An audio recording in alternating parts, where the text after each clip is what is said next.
Hey, Daniel. I am Rachel Alley, Program Director for Youth Ministries. Thank you for joining me today to talk about one of the growing young strategies, prioritizing young people.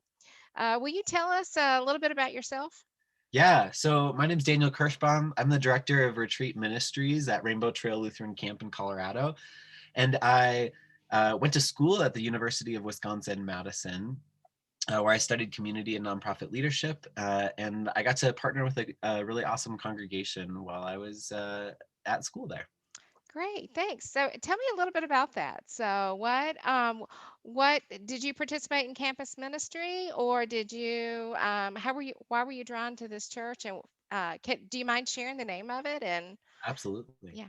Yeah, so I met Pastor Rob and his wife, Anna Nelson, Rob and Anna Nelson, at Sugar Creek Bible camp in Wisconsin. They had been staff there, and so they would come and volunteer as a part of the staff training. And I stayed at their house on a day camp for a vacation Bible school week. And they found out I was going to be at Madison, and they're like, "Hey, we're really close by, like 30 minutes away." And I, as a future college student who was not going to have a car on campus, was like, "That's not close by, but cool, great. I'm glad you're in the area." And I had been really interested in campus ministry and kind of looking for that. I was looking for my next faith community. My church was the part of the whole 2009 split, and I felt like, at the end of my high school experience, I was missing that kind of concrete, solid faith community. There was fluctuation, and so um, I stored it in the back of my head, but didn't really think about it. And then right before school started, I got a text from Rob, and he was like, "Hey, we'd love to have you on Wednesday nights and Sunday mornings." And I'm like, "Oh my goodness, wow, we're really committing to a lot already." But I was like, "That's great. I don't have a car. I can't really be off campus." And he goes, "Oh no, don't worry. We actually figured all of it out already. We have a congregation member who works on campus. She'll drive you to her house. You'll have dinner there or be ready for dinner. And then we actually have dinner at the church on Wednesday nights most of the time. So if you don't have dinner there, don't get what you need there, we'll get that for you on Wednesday night." And then we do this family faith night. It's like Sunday school, but it's on Wednesday nights, and our whole congregation's there. It's K-5, it's confirmation. Our high school youth are helping out with our K-5. There's adult Bible study. So wherever you feel like you want to plug into that, we'd love to have you. And so I shared I'd love to be part of the K-5. They have a skit team, and I did theater in high school and was excited to be a part of that skit team. It's basically like VeggieTales. It's the same characters every week, and we get to share whatever scripture is going to be talked about on Sunday, so the kids are ready and primed for what that's going to look like on Sunday. And so I started plugging in. At that point, I was the only Sugar Creek counselor or person that I knew that was going to Madison, and so it was just me. And so Wednesdays, I'd be driven by this congregation member, and Sundays, one of the staff members' husbands would drive about 20 minutes into town and then drive me all the way to church and then drive me back. And so there was just this really intentional commitment that I was going to get to church if needed. There were times where those folks were sick or gone for vacation and things, and they found subs really quickly, and they made it so I was there. Sometimes it meant me taking the bus to the edge of town and getting picked up, but um they made that work. Wow, that's great. They made you a priority. So, Yeah. and wanted you there. So, that's great. Was there anybody like in the congregation that you like made special relationships with, or Yeah. Well, so throughout the next 4 years, I made a lot of really special relationships, which was awesome, and some that I hold really closely. But first, I'll share that. So that first year it was just me. The second year there was two of us from Madison, and then another friend started coming from Platteville, which is from the other direction, and that's about an hour. She drove wow. about an hour, and Wednesdays and Sundays as well. And by the time I graduated, there was about six of us that were doing that commute, either from Platteville or from Madison. Some folks who had worked at camp and some who were just friends and were like, "Why are you doing this twice a week? It must be really cool." And so that slowly built. The church was considering, like, should we get a bus? Do we need to, supply a 15 passenger van? And so it ended up happening. A donor from the church supplied gas cards so that the folks using their car wouldn't be paying for their own gas, that wouldn't be a barrier, because that for some of the younger folks, we weren't all in the same car, and that started to be an issue. And so it was addressed right away that, great, we'll take that issue right out of there and we want them here. Wow. And so as far as relationships, my like vivid, really first memory of just like really being seen. First of all, I love to sing, but I am not a singer. And the praise team was like, so Renee Fry, this is New Heights Lutheran Church, by the way, in Black Earth, Wisconsin. Renee Fry, who's was one of the worship leaders, still is, was like, oh, we'd love to have you on praise team. Your energy while you're worshiping is so awesome. We want that to be a model for how people are worshiping in this church. And I was like, it's not really for me. And so they still had me stand up there with a microphone and like sing the melody at the same time, way quieter than everybody else. And so that was great. It wasn't my spot, but we were trying to feel it out, and they were open to me experiencing.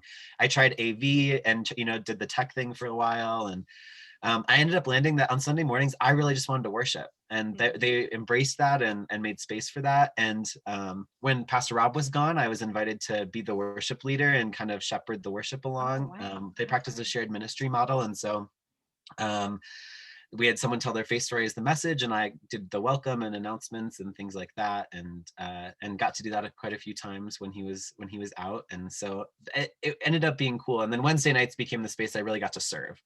So Wednesday nights at Halloween, they do a trunk or treat, and Janine, who and now is a dear friend, her husband passed away in my second year there, and I was like, do I go to this funeral? We're just starting this relationship. And so I went, and it ended up being really important and special that I was there. But this Halloween, this first week, I show up, and I didn't have a hat on. It was really cold in Wisconsin on Halloween. I didn't have a hat on, which was just really like a spoof. I mean, I just forgot. It wasn't like I didn't have a hat. But the youngest son of the pastor and I grew to be buddies, and so we were hanging out, and he had this really cool knitted hat on, and I was like, wow, this hat's really awesome. Where's this hat? And Janine is like, I made him that hat. And I was like, oh, that's cool.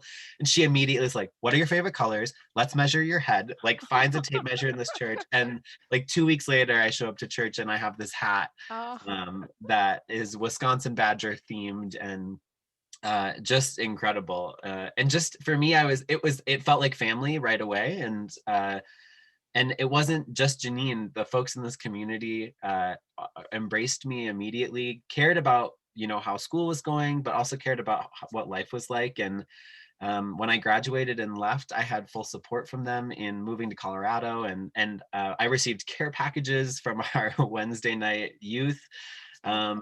throughout my first year being not there with them. Now that we've been virtual, I'm still plugged in as a mission partner virtually, which has been awesome. But yeah, really early on, it was clear that it was important to them that I was present and that I That's was there. that's awesome. I know that, like, because of your job now at Rainbow Trail, and you work with a lot of congregations, what made New Heights and other congregations that you work with that are growing? Because I'm assuming that New Heights is probably growing. It is growing fast. Uh, They're actually building a new building, which is not something that I hear of a lot happening right now. So it's what really do you, awesome. why do you think that is? What is the characteristics that you see Yeah. that bring hope, Yeah. to us? Yeah. New Heights has this really deep focus on the Holy Spirit that I don't often experience. And there's a couple congregations in Rocky Mountain Synod area that I've been working with that there's an attention to listening to how God is calling them. And I think often congregations do that, but there's an intentional space made for that listening, and a real commitment to what they want the church to look like and to who's not there yet. And that's something that New Heights talks a lot about, who's not here yet.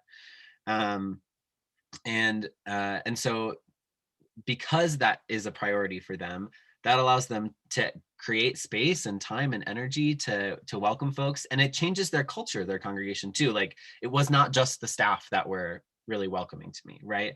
It was clear that this church had created a culture of welcome.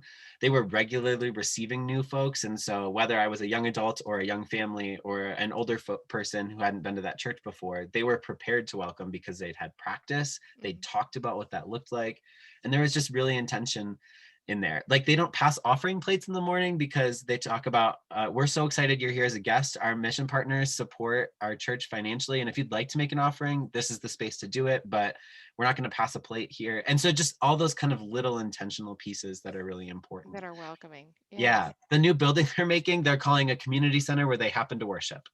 Oh, that's awesome. um, and so rather than a worship center that the community gets to use on their off time. And so Mhm. just some of those really cool cool Turning piece. things upside down.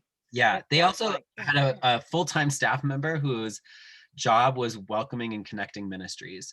And so when we have new families or new folks show up, she immediately is like, who can I set up that they can get dinner together, right? So you immediately have a kind of a connection in that church. And it was done in a systematic way, in a really relational way, but in a really systematic way. That's awesome. They had really done some planning and changing the culture, Yeah, obviously. So to to prioritize people. yeah, So, and it sounds like they probably trained the members too, yeah, did some intentional training on welcoming. So, well, absolutely. Daniel, thank you so much for sharing with me today, and being a part of this and being a part of the church. I mean, you are a gift to our church, Thank you. and wherever you land and in all the places you land, just know you are a beloved child of God. And thank you so much for serving. So, and being on a call with me today, this Yeah, morning. So absolutely. Absolutely. anyway, thanks.